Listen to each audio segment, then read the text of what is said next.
course, the present, but also reminisce a bit because this tour you have embarked upon is called Finale. It's the farewell tour. Yes.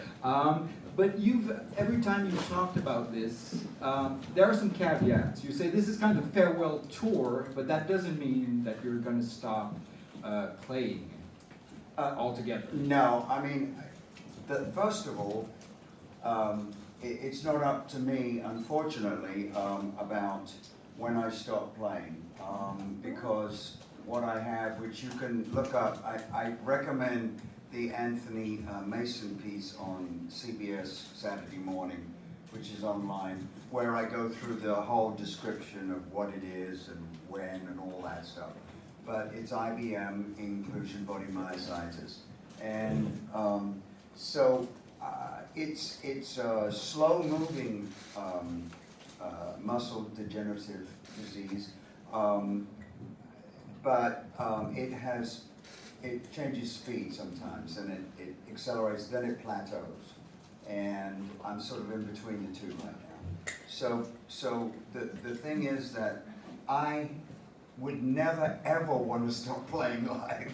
You know, that's my passion. That's the payoff for me. Is always I love being on stage and creating with my band. You know, from nowhere. You know, so. Yeah, the thing is, I have to be realistic and say that I can't tell you, anybody, when that time will be. Well, I'll have to hang it up. So, because, and I've said this before, but the reason that we made this, the finale, the farewell tour, is because I realized that things were getting to the point where things were changing a little bit. It's not affecting my playing right now. Little tiny things, you know, that I feel, but nothing, you know, I feel at the top of my game. So that's why I was all ready to go out with Alice Cooper. We were going to co-headline for the whole summer. I had to call Alice, who's a dear friend, and tell him what was going on. And so we decided to make this right now. So if I can continue next year, I'll be the first to shout it from the treetops, you know, because as I said, that's my passion. So. Well, some artists have been like putting together farewell tours for like forever. I think Kiss are probably on their like 5th farewell tour. So no, I think the Who have more. Oh yeah, pretty good. But this has, you know, as you said, it's not something you chose, but it kind of forced you into, I'm guessing, a bit of like self-reflection, because you have to, you know, you're putting on this farewell tour, which is, by all accounts, going to be a greatest hits tour. You know, you kind of have to, you know, play all the great songs. So you had to look back at your career, and I was wondering what you found.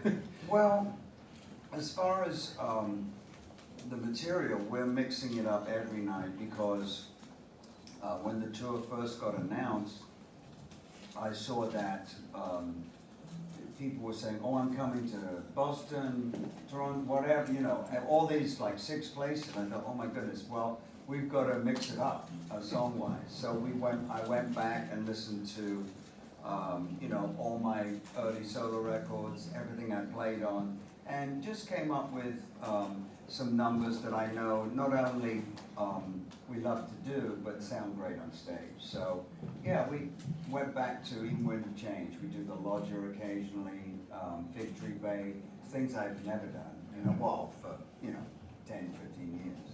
So did you have like while putting together this show, did you go through like all the albums and just try to, and even rediscover songs that you know, as you said, you hadn't played in years, and maybe you thought they were worth like including? Yes, I went through just about everything, but there's certain songs that just of the ones we haven't done that just cry out for, well, we did do that once and it was good, so let's do that again, you know. As well as it being, there's a good record and there's a good stage number, and sometimes they're both. You know, it's a great record and it's great to do live. Some recordings don't come off as well live because they've got like a million things on them. You know, that's why the Beatles stopped touring so they could have an orchestra. Yeah. You know. Nobody could hear the arrangements. No. Yeah. So, but yeah, we dug deep, and of course we've got we do a 2 or 3 number set from All Blues as well. You just said something very interesting. You said there are good songs, you know, and there are good, you know, live songs. Mm-hmm. You happen to be known, like, there are good records and good live songs. You happen to be known for a live album. You know? Right. They're the most known record in all of everything you put out is a live record. Mm-hmm. Which is not completely live. This record, you know, it changed, you know, the history of rock music in a lot of ways because it made live albums a thing. Yes. But there was some more. There's a lot of stories around it. There was some work done afterwards. There was I want to get from you. You know, how much live is Frampton Comes Alive? You know. Well, it's all live.